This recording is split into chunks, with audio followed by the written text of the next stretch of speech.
I know that I'm standing in the way of everybody to get to the bar, so I'll try and make this quite quick. My name is Jonathan Rubin. I'm a senior scientist at Philips Research, North America. We're local, so we're located just across the river over in East Cambridge. And today I'm going to talk about a few applications where we've applied machine learning, in particular deep learning, to applications in healthcare. So at Philips, Philips is now a healthcare company, and they have many medical devices that they offer to hospitals, including CT scanners, MRI scanners, things like ultrasound devices, and patient monitors. And at Philips Research, we're interested in taking the data that these devices collect and using it to build clinical decision support systems, so systems that can be applied in a hospital setting. So in particular, in the department that I work in, which is the Acute Care Solutions Department, we want to analyze this data and build models that can be applied in, say, the emergency department in a hospital or the intensive care unit where patients are very, very sick. And so I'm going to talk about three applications in particular.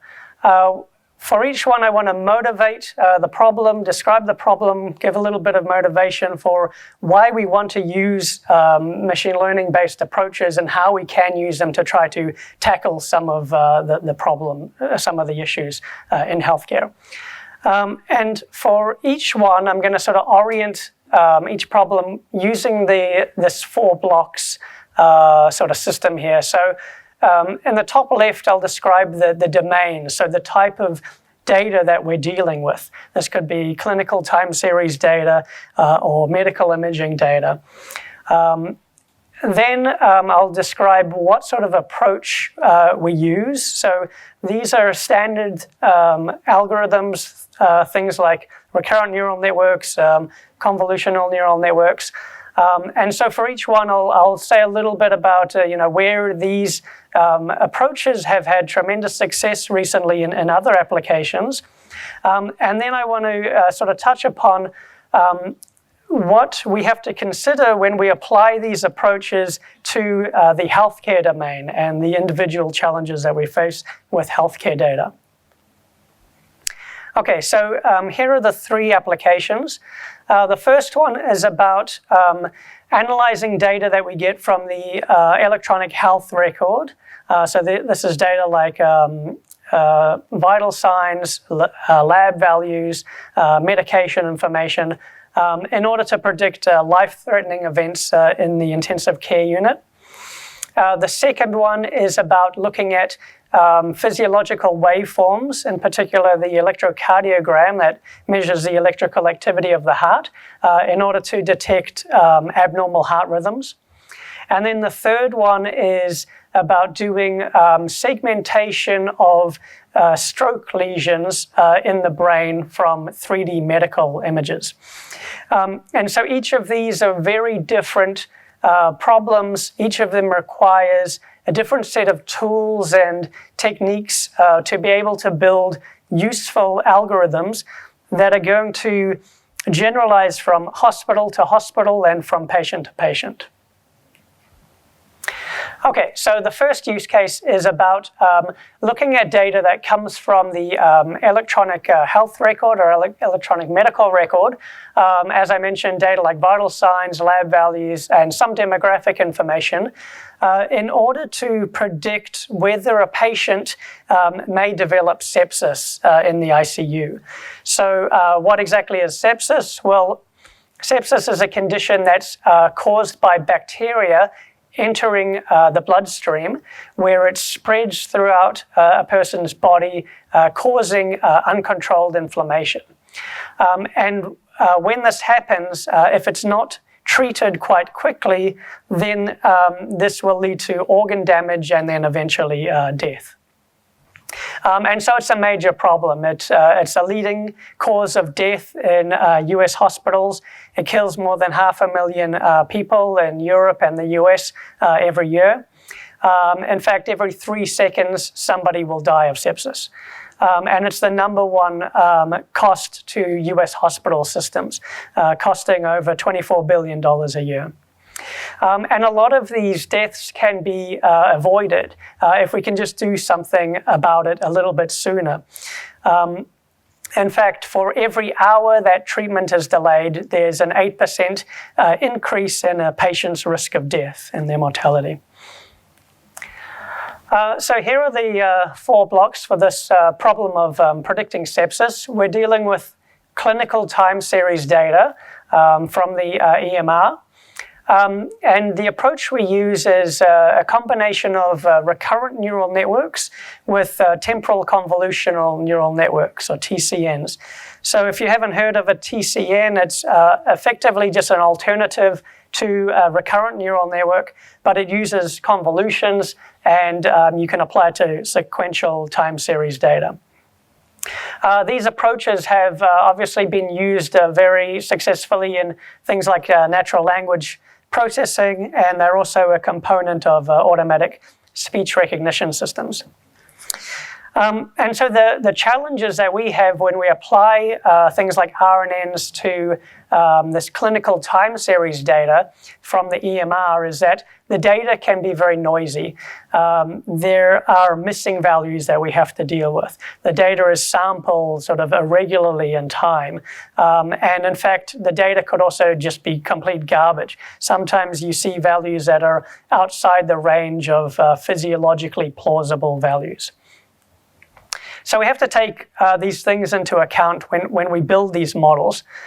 And so as I mentioned, we combine recurrent neural networks, in particular an LSTM-based architecture with a TCN, where the input to the model is effectively just a matrix of clinical variables. So these are things like your heart rate, blood pressure, and other variables, vitals, labs, stacked where each column is one time instant.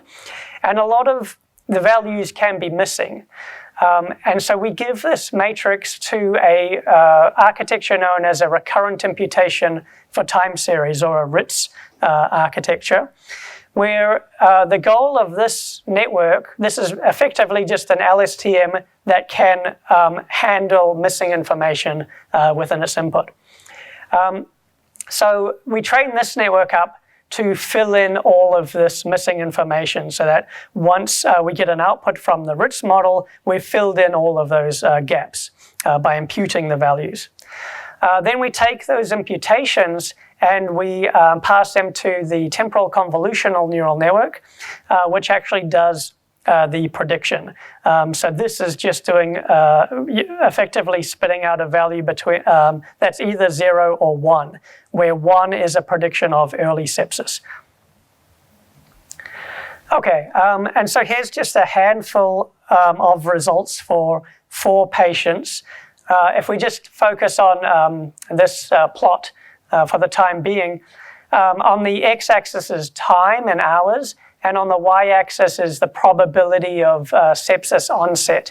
And this green chart, this green line is the output of our classifier, which is just a value between 0 and 1. This dashed black line is when the patient actually, at 6 hours before the patient developed sepsis, as recognized by a clinician. And so the goal is to push this green curve as close as possible to this vertical black line, where this is sort of the optimal time to make this prediction, where it's actionable and something can be done by the care providers. Okay, so these results are for 4 patients. This example just shows one case where a patient was already in the ICU within 6 hours of developing sepsis, and we can see that the classifier very quickly starts to predict that sepsis is occurring. So this algorithm can be run in real time. We've evaluated it on retrospective data from 3 different hospital systems, including one that was just completely held out and just used at test time. If people are interested in the further details related to this work, then I would point you to a recent publication of ours where there's a lot more details and a lot more results. Okay, so that was the first use case. I want to sort of switch gears now a bit and talk about another model that we've developed that rather than sort of using clinical time series data from the electronic medical record, the goal of this model is to look at physiological waveforms, in particular the electrocardiogram waveform, and detect whether somebody has atrial fibrillation or not, which is an abnormal heart rhythm. So when the heart is beating normally, the electrical activity sort of starts in the top portion of the heart, it travels down, and this allows the heart to contract and sort of push blood out to the body and service the vital organs. And when this is done sort of in a normal fashion, then the heart beats appropriately. If, on the other hand, somebody has atrial fibrillation, what that means is that the electrical activity is not emanating from sort of one point in the top of the heart. It's kind of randomly spread out throughout the atria here, causing this disorganized beating of the heart. And so the heart is kind of quivering. It's not beating optimally, so it's not able to sort of push blood out to the body appropriately. And this is not good news because as it's kind of quivering around here, it can allow these blood clots to form in the atria. And if these break off and travel through the circulatory system, then that results in things like stroke and heart attack. And so this shows up in the ECG signal, where you will likely see these irregular spacings, these irregular intervals between the peaks in the ECG waveform. You also may see some missing information. For example, there's some waves, if you can make out here, just before these peaks, called the P wave, that are sometimes missing if this electrical activity is kind of not normal. So once again, it's a very common problem. It's the most commonly sustained cardiac arrhythmia, occurring in 1 to 2% of the general population. It's associated with significant mortality and morbidity through things like risk of death because of stroke and coronary artery disease. And the prevalence of atrial fibrillation is also increasing, mostly due to aging populations. So it's expected that in the next 30 to 50 years that the prevalence is likely to triple. So here are the 4 blocks for this problem. So we're dealing now with physiological waveforms. They're sampled at a much higher frequency than the previous example that I was talking about. So in particular, we're looking at the ECG signal. And so for this model, we use convolutional neural networks, which have obviously had great success in computer vision and in things like image classification. Now, the challenges that we have for AFib detection, one, we may have noisy input, like we did in the last example, but we also have noisy labels, and this comes about because of inter-rater disagreement. So we need cardiologists to label these signals to give ground truth, and there's a lot of disagreement about whether something may be atrial fibrillation or it may be some other type of abnormal rhythm, and so we get noise in our labels as we train these models. Here's the approach that we use. So we start with the ECG input. The first thing that we do is we detect these peaks, and then we convert this one-dimensional signal into a time frequency representation where we capture the power information within particular frequency bands. Using the peaks, the onset of these peaks, we then segment this heat map. So this is effectively just an image heat map. So we segment that up and we send all of those segments to a densely connected convolutional neural network, or a DenseNet, where the output of the DenseNet is then to make a prediction about whether the segment is atrial fibrillation, whether it's normal, whether it's some other arrhythmia, or whether it's noise, and we can't really say too much about it. So here are our results on a test set. I'm showing results F1 for the F1 score. So this is just a number between 0 and 1, where 1 would be 100% accurate. So overall, we get an F1 score of 0.82. And this can be broken down into the 3 different classes. So recognizing normal rhythms is relatively straightforward. But the area where classifiers sort of have a little bit of confusion is determining the difference between atrial fibrillation and other arrhythmias. Okay, so switching gears one last time, for the final use case, I want to talk about some work that we did on segmenting brain lesions and 3D medical images. So when somebody has a stroke, the most common type of stroke is an ischemic stroke. And so that means that there is a blood clot somewhere in a brain vessel that services an area of the brain, and it's reducing blood flow to that area. And so if that blood flow is not restored, then this is going to result in tissue death. When someone has a stroke and they go to the hospital, they'll either get a CT scan or they'll get an MRI scan done. And the goal of this work is to be able to read that scan and then automatically segment or automatically put contours around where the ischemic stroke has occurred. And so this can be used for stroke treatment decisions.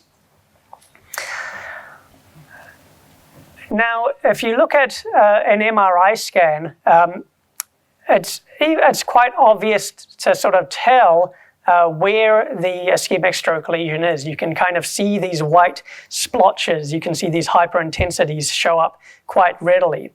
But it's much more difficult to get this information just by looking at a CT scan.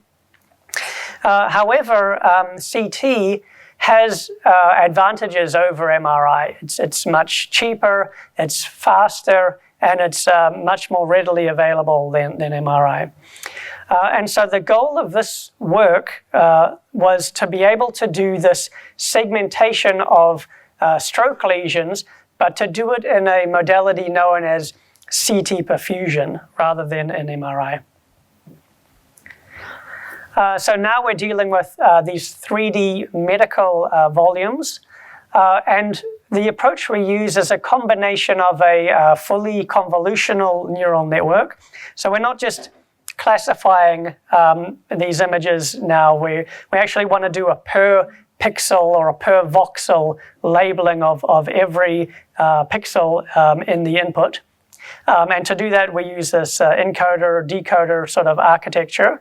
And we pair that with a generative adversarial network, or a GAN. And I'll talk a bit about exactly what the GAN does in the next slide. And so these approaches have been used also in image and video segmentation. For example, in self-driving cars, if you want to recognize and sort of put contours around things that you may see on the road, or in doing road segmentation in maps.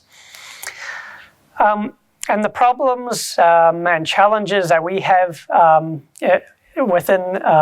this problem is, one, the cost of labeling. So to label this data, we need radiologists to sit down and actually do this per voxel labeling. So you can imagine that this is quite expensive and quite time consuming. And so this results in very small data set sizes that we have to work with. We also have label imbalance. So we may have a lot of pixels that are of normal tissue, but then very little labels for ischemic stroke lesions. And so we have to deal with that imbalance in our data sets. So I mentioned that we use a GAN in our approach. The goal here is to take the information that we get from a stack of CT images. And as I mentioned before, if you look at an MRI and you sort of see these hyperintensities, it's much easier to actually do the segmentation from the MRI. So what we want to do here is use a conditional GAN where we condition on this input and then we generate a fake MRI slice. After we've generated this fake MRI slice, then we can take these 2 bits of information and send that to our segmentation network, where now the output is basically a segmentation map where we label an output pixel as 1 if it's a stroke lesion, or 0 if it's normal or background. And so here are some of the results from the GAN that we trained, where the top row is a real MRI slice, and the bottom row is what we get as output from conditioning on a CT perfusion input. And so we don't want to sort of fully replicate these MRI slices, but what we want to do here is kind of roughly match these hyperintense regions so that it becomes easier for our segmentation network to actually do the segmentation and find these contours. And so here are some of the results. So the top row shows the output from the full model that uses the GAN component and the fully convolutional neural network. Red is ground truth. So these have been labeled by radiologists, and then sort of this purple splotches are what our network predicts, and so we want to make these as close as possible to where these stroke lesions actually are. And then if we compare that to sort of these green outputs, this is for a model that doesn't use the GAN component, and we do see improvements if we do this initial step of actually generating the fake MRI slice. Okay, and so this is really just a small subset of work that we have at Philips Research. There's a lot of researchers working on a lot of very interesting problems. All of these works have been published in scientific conferences and journals, and I'm happy to take any follow-up questions via email, and if people have questions, I can take those now. So thank you.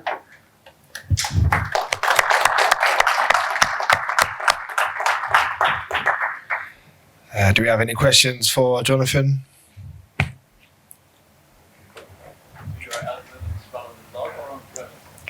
They run on-premise.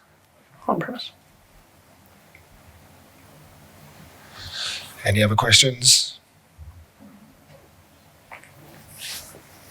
So what neural network model do you use? Neural model from grown-up, scratch, or some popular model?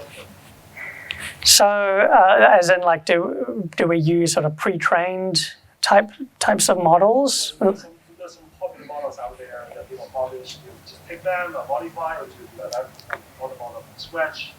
Yeah, so a little bit of both. So for example, we use the DenseNet for the atrial fibrillation work. That's a very popular model. It's been trained on ImageNet, and in that work we trained from scratch, but actually in the stroke work we did use a network that had been pre-trained on Pascal VOC data set, and then we do fine-tuning. So sometimes, we're using standard architectures, but altering them a bit to suit kind of the healthcare domain that we're working in. So to detect if prior to the neural network, there is a lot of signal processing based algorithms to address the same problem. How does these neural network-based models compare against the classical signal processing based models? Yeah, so right now, I would say that still the feature engineered signal processing models are pretty much the state of the art. So this work was based on a scientific challenge from 2017, where the top competitors were still doing a lot of feature engineering. And so I would say right now, I think they're still actually not beating the hand-engineered, feature-engineered approaches.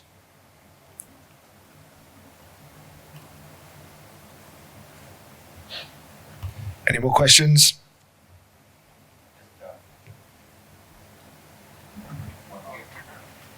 So my question is about sepsis. So the goal is to start treating earlier time point, especially as a physician. And is that the idea? Because I'm just curious, with respect to the patient data, because I think patient data gets collected during sepsis, so at later stages, like all those biomarkers. So there might be earlier biomarkers that are different from, later biomarkers. So when you guys do the models, it's probably based on, when sepsis is already occurring in patients. So to be able to predict the earlier stages. I'm just curious what you think of it. Do you think that the data that you guys use might be applied to make early predictions? Yeah, so that's the idea. So if you look at the input data, it's very simple information such as heart rate, blood pressure, and some lab values, and then a little bit of demographic information.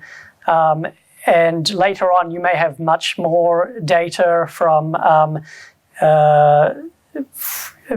giving antibiotics and looking at sort of the sepsis 3 criteria, which was used to sort of label that data set. But the only data that we use to make the prediction is data that's being sort of collected routinely if somebody's in the ICU, and then the goal is that before you sort of have before there's even a clinician suspicion, we want to make use of the readily available data to do that early prediction. It may not necessarily be before the clinician, but sometimes if there's a system that can automatically flag, say if it hasn't been recognized yet, then the goal is that this system would flag the clinician to then take that information into account and do something about it, such as administering antibiotics. Are you guys doing anything with the genomic data? There are teams in Philips who are doing things. But personally, I haven't used genomic data.